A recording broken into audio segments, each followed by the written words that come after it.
Ассалаумағалейкум қалың елім қазағым, армысыздар алталаш.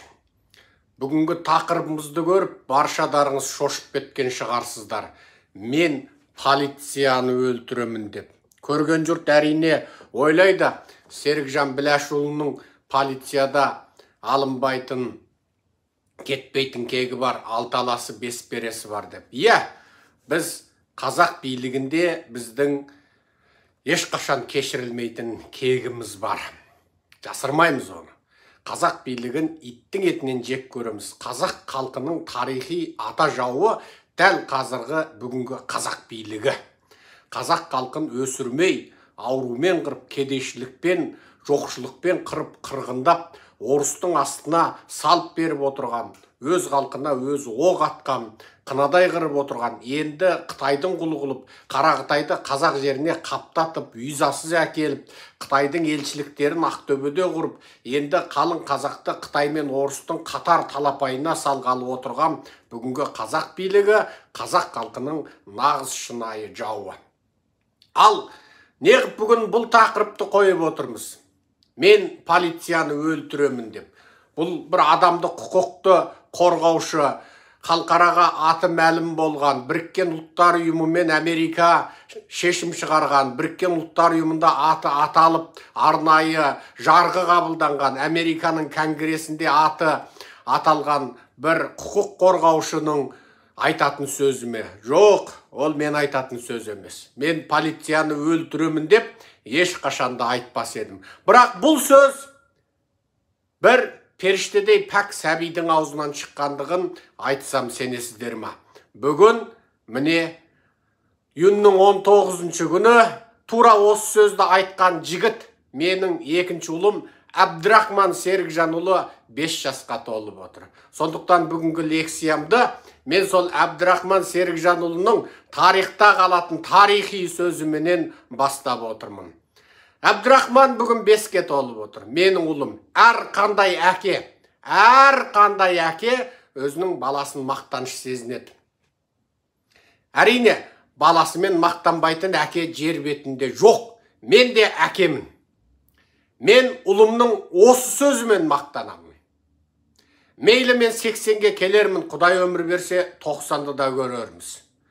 Бірақ мен баламның 3-ке толмаған кезінде, 2,5 жастың ар жақ бер жағындағы кезінде осы сөзді айтқан үшін мен сол 90-ның 9-ына келіп отырсам да мақтанамын. Менің ұлым баяғыда 2,5 жасында мен полицияны өлтіремін деп айтып еді деп мақтанамын. Сол мені қатты разы қылған, жүрегімді елжіреткен, өзімнен арман ұлтшыл, өзімнен арман әділетшіл, және өзімнен арман жақсылыққа жаны құмар, сондай жүрегі жұмсақ, және ағасына да, бауырына да сондай мейірімді менің ұлым бүгін міне 5-ке толып отыр.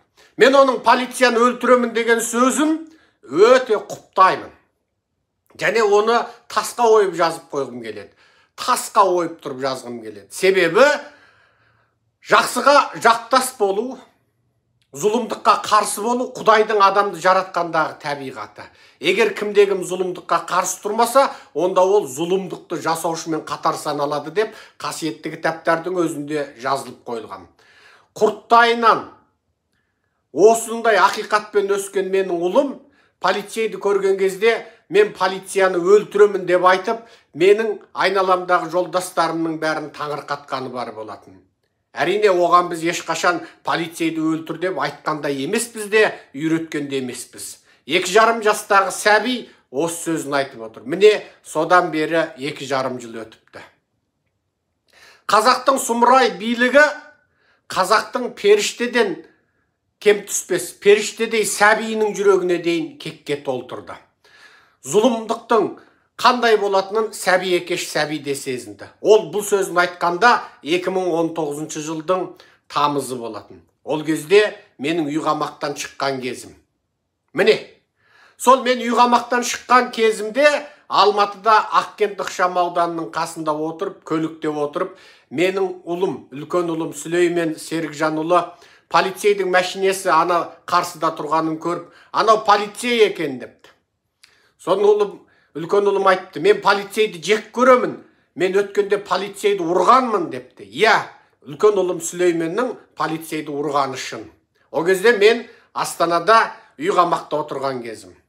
Бекзат Мақсұтханұлының үйінде Қазақстан Республикасының заңын өрескел түрде бұза отырып, өз үйім болмаса да, өзгенің үйіне мәжбүрлі түрде өзіңнің қалауың бойынша деп, мені үй қамаққа соттың үкіміменен отырғызып қойған. Міне, Қазақстан билігі ешқашан өзін ақтай алмайтын қылмыстың біреусі осы.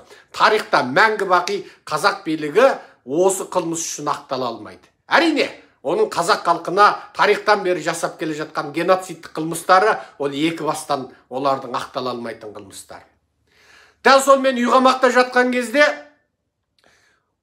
ұлым сотқа барған, кәдімгі соттан форма киген полицей, албаты бір полицей шығып келе жатқан, сөйтсе үлкен ұлым жүгіріп барып, әгі полицейдің тізесіне де басы жетпейді дейді, жүгіріп барып, кішкентай жұдырығымен полицейді ұрып жүр дейді. Әкемді жібер, әкемді босат деп айтады дейді. Сөйтсе екіншісі жүгіріп барып, ол да әлгі полицейдің жаңағы аяғына, қолы жететін тек аяғы ұрып жүр дейді, әкемді босат деп. Анау полицей дым түсінбей ол тұр дейді.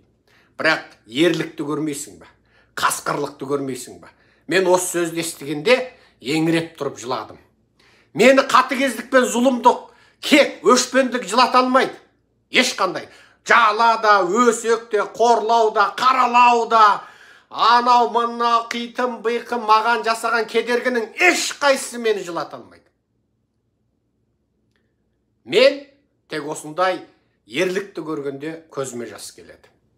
Мен ұлдарымның осы қылығын естіген кезде еңіреп тұрып жыладым.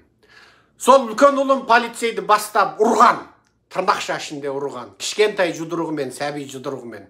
Сол ұлым полицейді көріп, мен полицейді жек көремін, мен полицейді ұрғанмын депті. Сөйтсе екінші одан асып, мен полицейді жек көремін, мен полицейді өлтіремін деген. Міне, осыны көлікте отырып естіп отырған ата жұрттың азаматтары шалқасынан түсіп талып қалған. Кейін бұл сөзде қайталанып, әгін өй полицейді өлтірме деп, әгін енді балаға тәрбие береміз ғой. Бірақ сәбидің жүрегіндегі кек. Міне, Құдай мінсіз қып, пәк қылып, періште қылып жаратқан.